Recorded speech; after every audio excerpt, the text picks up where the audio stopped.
Apparently, humans are the only race in the galaxy to have the adrenaline rush of fight or flight, leaving the aliens very confused as to humanity's bolstered performance in combat. There were a few unofficial rules of galactic combat. 1. Never try to outsmart a Clorax. 2. Never attack a Politax spacecraft. 3. Never back a human into a corner. These were the 3 unofficial rules that many races would follow. The first 2 were common sense. A Clorax were an insanely smart set of species, their engorged heads always pulsing as their brains swirled with information. They had the rare ability to think steps ahead, almost like how one would think a few moves ahead in a game of chess.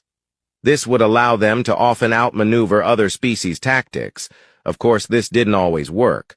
One could never predict the future or predict the unpredictable. It was often said that if you were to face a Clorax, the best strategy was to do something that a sane person wouldn't. A great Spartan leader defeated them in battle by aiming their cannons at their own troops. The Clorax had thought that hiding their units behind the enemy's troops would make it impossible for them to get attacked. Unfortunately, the Spartan were happy to kill their own to win. And without their impressive strategies, the Clorax were quite weak. If you could defeat them in a game of wits, usually victory was secured. The second, again, was simple. Politax ships had thousands of years of development that had gone into them. They were the first species to discover space travel, and as such, their ships were insanely built. Almost works of art, they could move with a sickening grace, as if they weren't bound to the same laws of science as the rest of us. Many attempts to understand their technology had been made, whether it be through pulling apart old ships or by even stealing their current ones. Unfortunately, the technology was just beyond anyone's comprehension, its systems designed in such a way that if anyone else were to attempt to read it, its words would look like utter nonsense. Still, unlike the Clorax, they lacked any real strategy. Instead, they would simply work on overpowering their opponent through superior technology. So, if you could plan ahead, you would often be able to survive a battle with them. The last rule, however, was a little less obvious. Humans on the surface were quite odd, squishy pink things, not really having anything special about them.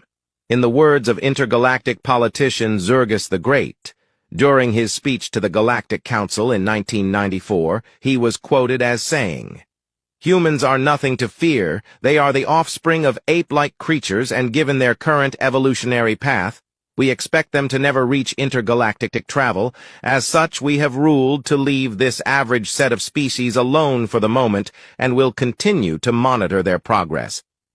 Of course, Zergus never lived to see humans discover space travel. That discovery was made 10 years after his death.